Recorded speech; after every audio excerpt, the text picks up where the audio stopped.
So what I wanted to talk about anyway was passwords. Yeah, passwords. You know, passwords that you use to log into computer systems, websites, stuff, right? What is it? Yeah, so passwords, right? You get told that your passwords need to be extra strong passwords, right? And you need to you need to make sure that your passwords are strong so that they can't be cracked very easily. And here on my screen is a little diagram of just how easy it is to crack certain passwords. So if I just open this up a little bit for you, I'll just cover me. Whoop. I'll cover me for now. Oh, well, just move that out of the way. There I am. Okay, so yeah, you can see that for any passwords up to 11 characters, if they're just numbers only, which they wouldn't be, would they? Because that would be stupid. If they're numbers only, they can be cracked instantly. If they are lowercase letters under 8 characters, they can be cracked instantly, and so on and so on and so on. It would take, for a 12 character password, it would take 200 and something years to crack something that was a strong password, numbers, uppercase and lowercase letters and so on. So that's a reasonable good bet to use as a password. Upper and lowercase letters, numbers and exclamation marks and asterisks and all that kind of stuff. You know, special characters. Because it would take that long. It would take that long to get it done. So, yeah, I suppose the optimal password you can have is anything over 18 characters long.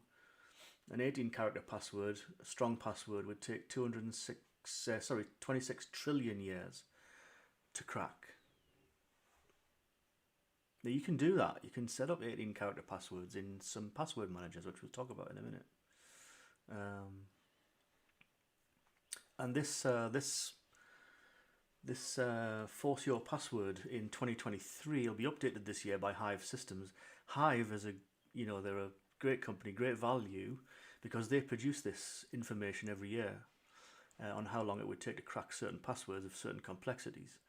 And it's good value because you can get that for free and spread it around and tell as many people as possible that strong passwords are really important, but they need to be long passwords as well, long and strong. So let's just get rid of that for a second. Off there, bring me back.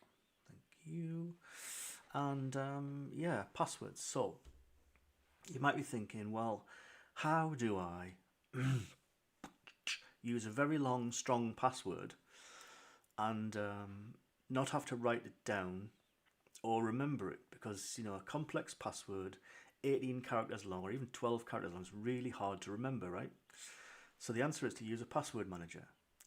Now the password manager I use is called Bitwarden, and it's pretty good. I've been using it for 4 or 5 years, and it does everything that I want it to do. It'll do autofill. It's very strongly encrypted.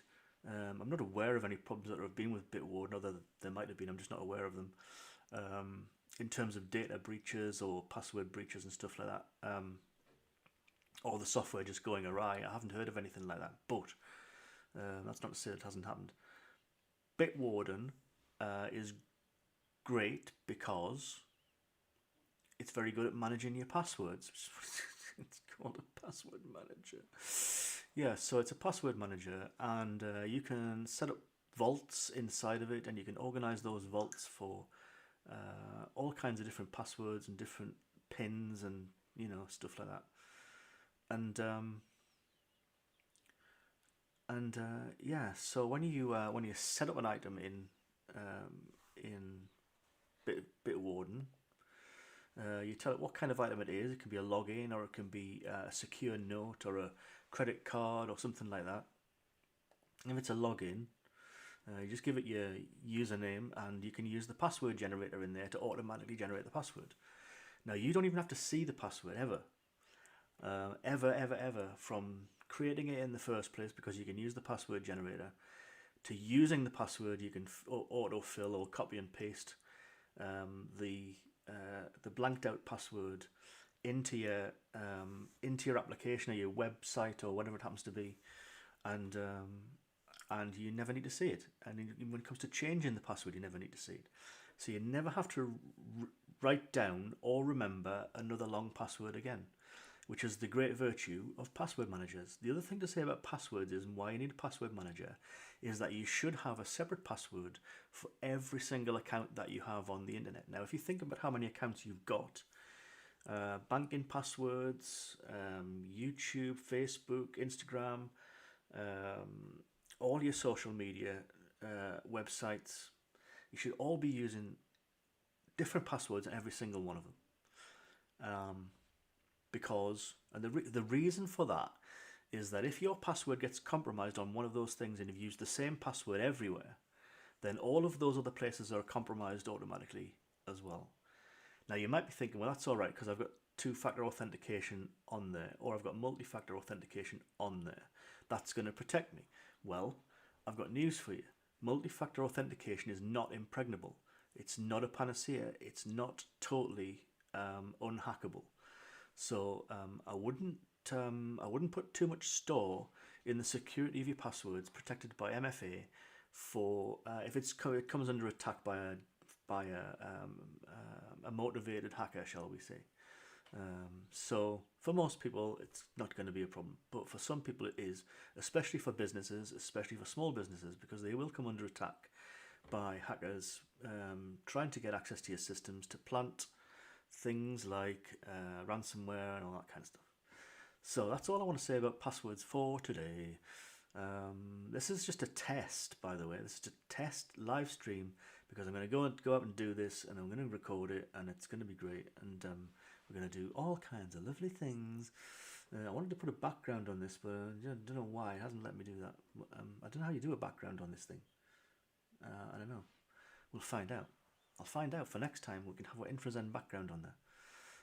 So that's brilliant. Thanks very much for listening, and because you're not there, and that's whatever. Bye.